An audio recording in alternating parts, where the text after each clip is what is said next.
Racism in the medical profession has been killing Black people for centuries. Let's take kidney or renal failure, for example. Black people are 4 times as likely to suffer from renal failure as white people are, but we're often diagnosed much later than other racial groups, and it takes much longer for us to get on transplant lists. Why is that, you ask? Because the actual test to determine kidney function is racist. I'm Dara Star Tucker, and this is The Breakdown. Now, it may sound strange to call a test racist, but it's 100% true.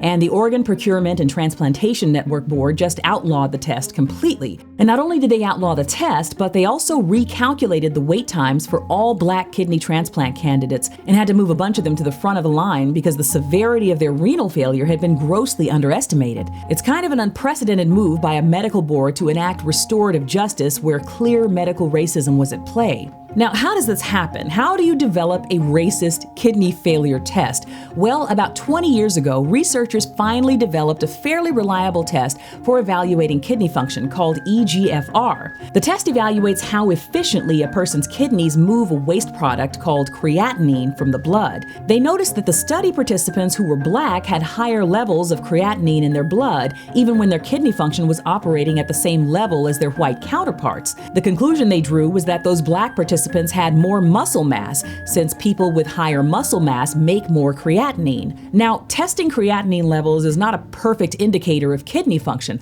All kinds of things can affect creatinine levels, but instead of considering that other factors like medications or dietary differences might have affected the creatinine levels of those Black research study participants, they made the assumption that Black people just naturally have more muscle mass than white people because their creatinine levels were higher. This is largely based upon the false belief that there are biological differences between the races. If you believe that, as many medical professionals still do, then you're likely to believe the false assumption that Black people are just naturally more muscular than other so-called races. So there was a racial differential that was built into the test along with age and sex.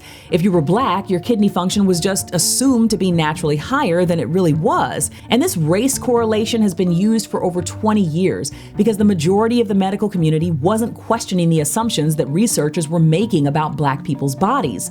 It's estimated that the test made Black people appear to have kidney function that was 16% higher than it actually was, which means that for 20 years, Black people have been diagnosed with kidney failure at much lower rates than what they should have been, and they've been told that they didn't qualify for a kidney transplant even when their kidney function was at an identical level to a white person's. Human genome studies have shown that there are no inherent biological differences between the so-called races, but many Black people have suffered and died because this racist practice was just baked into the medical system.